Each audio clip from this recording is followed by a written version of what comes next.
When shall I come and behold the face of God? My tears have been my food day and night, while people say to me continually, "Where is your God?"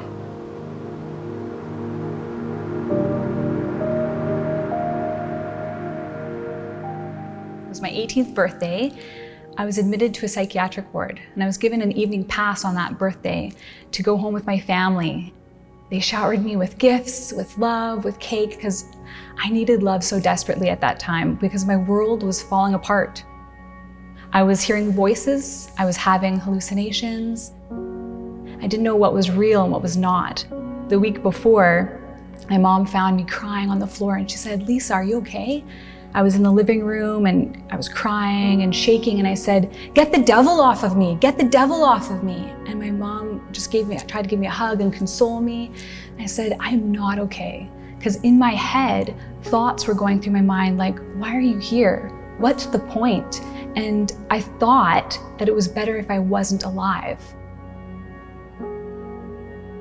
So they took me to the hospital and I was admitted. I found out that I had a psychosis. It was a break with reality. I didn't know if I could ever have a good life again. I truly believed that I was not good enough, that I was never going to be, successful. I might not be able to pursue my dreams. I had to adjust to school life again and finish grade 12. And it was difficult because I was going through medication changes, so there was side effects and just a lot of anxiety. But with the help of my school community, I actually graduated and I had honors and I had a scholarship to Corpus Christi College. It was because of my parents and my family and my teachers and my principal that they helped me believe in my success.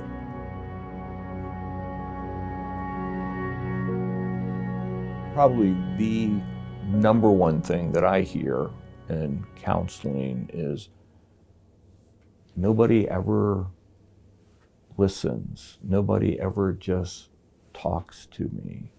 This aloneness that's really not a part of the mental health issue, but that we as a society have sort of created by not willing to be with people.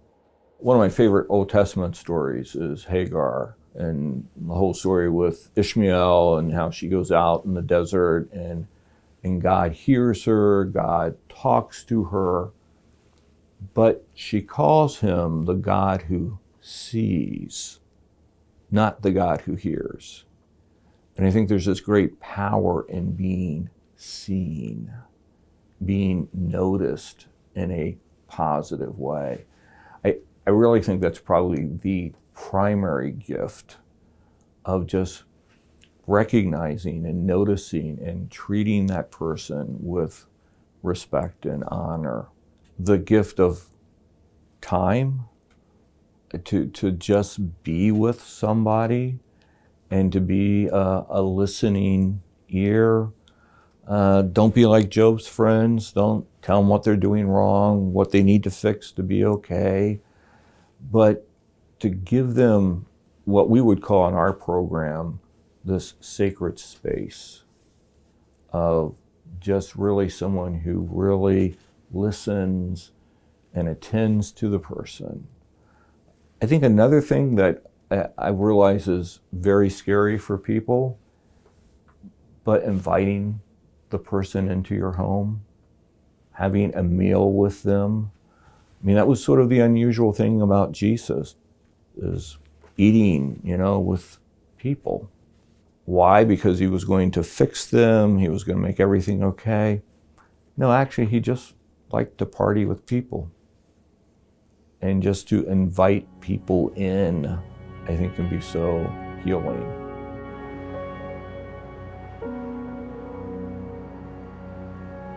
I finished high school and I was doing better. I was even off my medication. I said to my doctor, "I'm feeling great, I'm feeling fine." And he believed me and he's like, "Yeah, you're doing really well."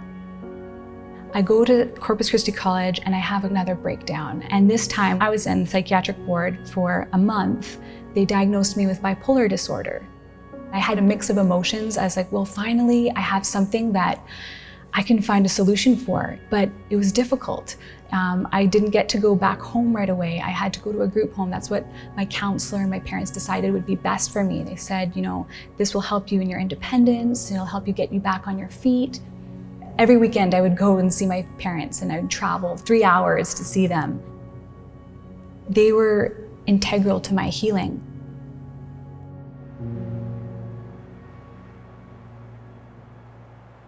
For those who are attempting to care for people who struggle with mental health issues, I would tell them to love, to trust, to accompany, to be present. And I can't help but think of Mary, the Mother of God, and the way she accompanied her son, Jesus, all throughout his life, and then most especially during his passion. She couldn't change the circumstances. It wasn't within her control in order to take away her son's passion. Just as for many of us, as trying to support people who are struggling with their mental health, we do what we can to alleviate, we do what we can to support and provide treatment, but ultimately we are limited. It's not within our control and our power. Like Our Lady, we can be present, we can suffer with, we can encourage, we can just care for, really. We can pray, we can sacrifice, and also seeing in the one who is suffering, Christ, and honoring them for who they are, and honoring Christ in them, and valuing them, valuing their suffering, seeing the gift that it is for the body of Christ, honoring the experience of the person who is suffering and attributing great value to it.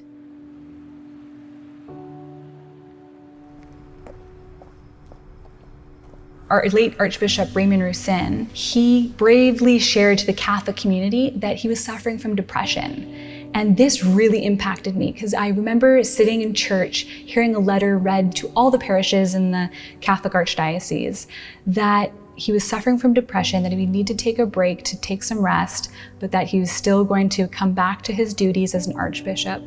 And that really impressed me, that he was brave enough to tell people, look, I'm suffering, I'm not well right now. He was one of my shining lights. I actually was in a conference in Quebec City one year, and he was there, and I happened to be volunteering on the floor. I was so excited, and I was actually so thrilled to just see him and to actually thank him. So I went up to him and really thanked him for being such a witness, because I was like, if he can be okay and sharing this story, then there's no shame, And that was a huge turning point for me. He was still our fearless leader. He was still working in the church, and that made an impression upon me.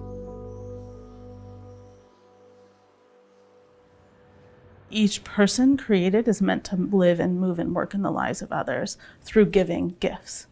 And so each person, whether or not they struggle mentally, has gifts. And I think our tendency is to kind of assume that someone who's struggling doesn't have gifts anymore. They're just closed in on their suffering and have to take care of that. And that's a lie, and something that we need to uproot from our communities, but also from our own hearts.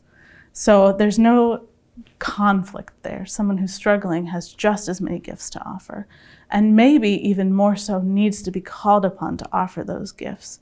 Because when you're suffering, you feel weak and you feel cast out, and we tend to kind of give those who are suffering less to do and less of a role. And that can contribute to suffering unintentionally. And so I think we have to kind of move in a corrective way to the opposite direction of saying, no, I know you have these gifts. And that could be an act of service we do for someone who's suffering, is saying, no, I still know you have something to offer, calling them to give the gift so they can remember in their suffering that not all is lost.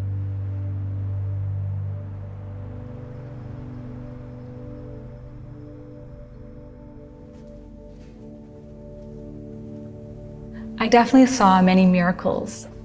I see God's work in my life through my journey, through my healing recovery, or talking on the phone with my mom, having comforting long phone calls.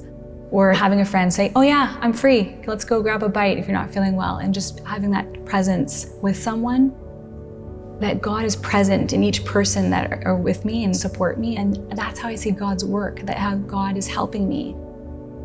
I also go to a support group, and I found that a couple years ago. Now I'm helping to co-lead it. It's been really helpful being with people who also have an illness, who can really understand what you're going through, who are walking the same kind of path.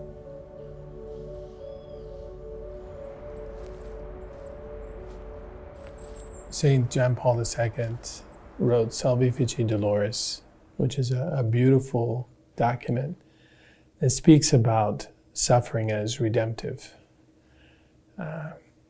He makes it very clear that we are to be with people in their suffering and as church to help them to experience redemption.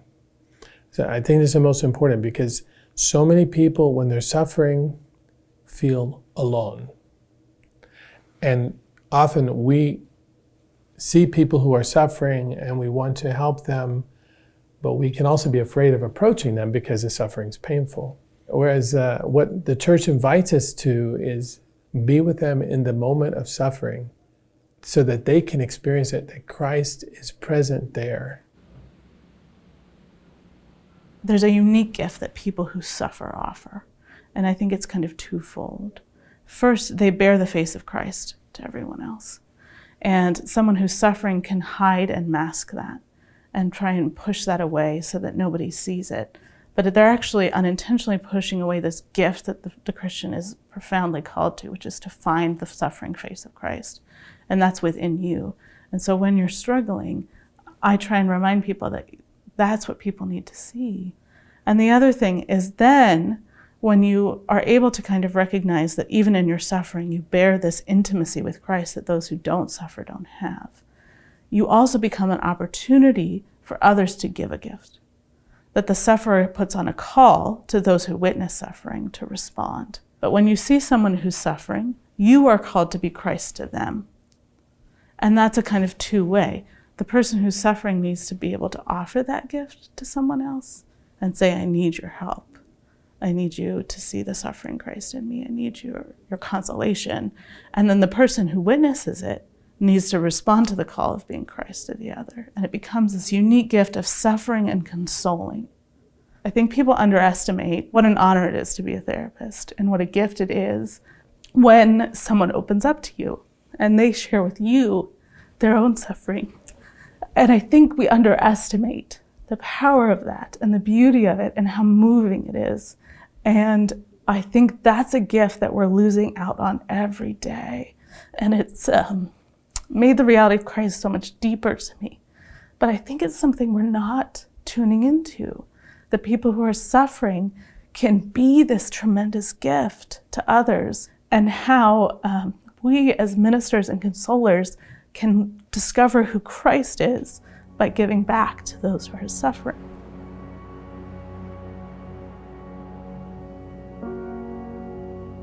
When I'm in church at Mass on Sundays, I look up at the cross and I see Jesus' broken body. I know that he knows my suffering. He can understand what I've been through. He can understand what I will go through, and he's there for me. I am a daughter of God, so I am worthy to be living here. I'm worthy of breathing, worthy of walking and going after my dreams. I have that hope that he has done great things for me and he will continue to do great things for me. When I've been sick or unwell, I've really clung to holy objects, so a rosary, and just held that in my hands. When I was in the hospital, I held it a couple of days. I couldn't actually pray, but I just knew that it was a comforting feeling that God is with me and that I'm being taken care of, and knowing that, okay, there's going to be ups and downs. It's kind of a roller coaster of emotions sometimes, but that there's hope. There's always going to be a new day.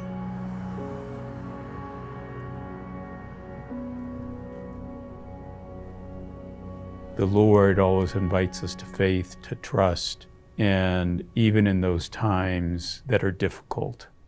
The Catholic vision, the Christian vision, is one of recognizing that every human being, whether they realize it or not, has been created in the image and likeness of God.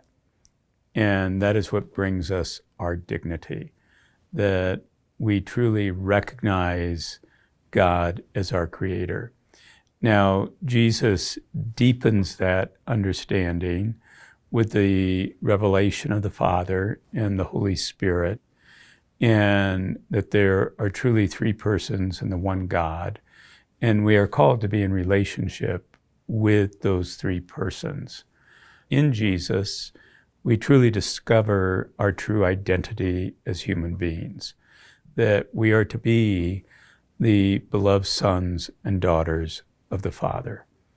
When one begins to open one's heart to that truth, that I am truly the Son of God or the daughter of God, and that the Lord loves me as a loving and merciful Father, that changes everything of how we see ourselves as human beings, but also how we see other human beings. Whoever the person is, we recognize the inherent dignity of that person because we see God in that person. The question was posed to St. Teresa of Calcutta, how can you go pick up the dying off the streets? And especially in Calcutta, and when they may have been covered with maggots, they may have been covered with lice, and she said, because I see the face of Christ in each and every person. And when I pick them up, I know I'm picking up Christ. And that reveals to the other their dignity and truly gives them a sense of joy, a sense of, I have value. I know God loves me. God has to love me. God is love. And therefore, one of my favorite questions is, does God like you? And how many times do people like, does he like me? What do you mean, does God like me? Well, that's that level of just being who you are. God delights in you. And I, too, I like you. I appreciate you. Because especially individuals with serious and persistent mental illness feel like people either are walking on eggshells around them or feeling like people are always trying to take care of them, baby them, if you will, as opposed to, you know what, you're this really unique, special person that I really like, and I want to get to know you. And it's that communication, I think, that God gives us every day, if we're open to receive it, that we need to give to others.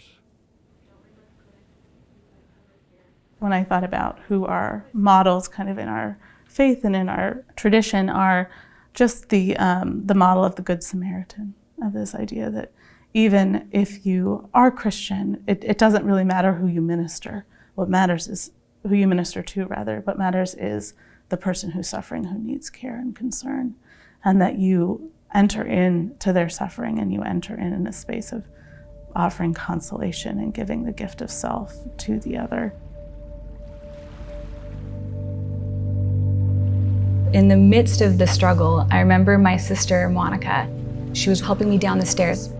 All my support was on her because I was just shaking like a leaf.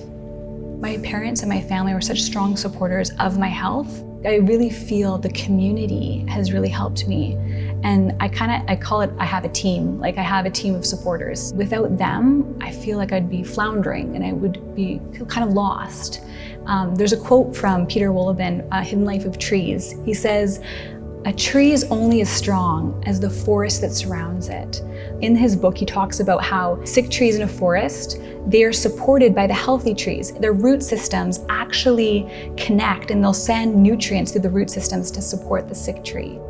And I really feel like that, like just as in nature, in my community of family, friends, coworkers, they all help me to sustain my health.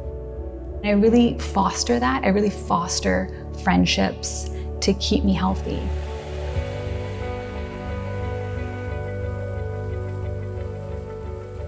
When shall I come and behold the face of God? My tears have been my food day and night, while people say to me continually, "Where is your God?"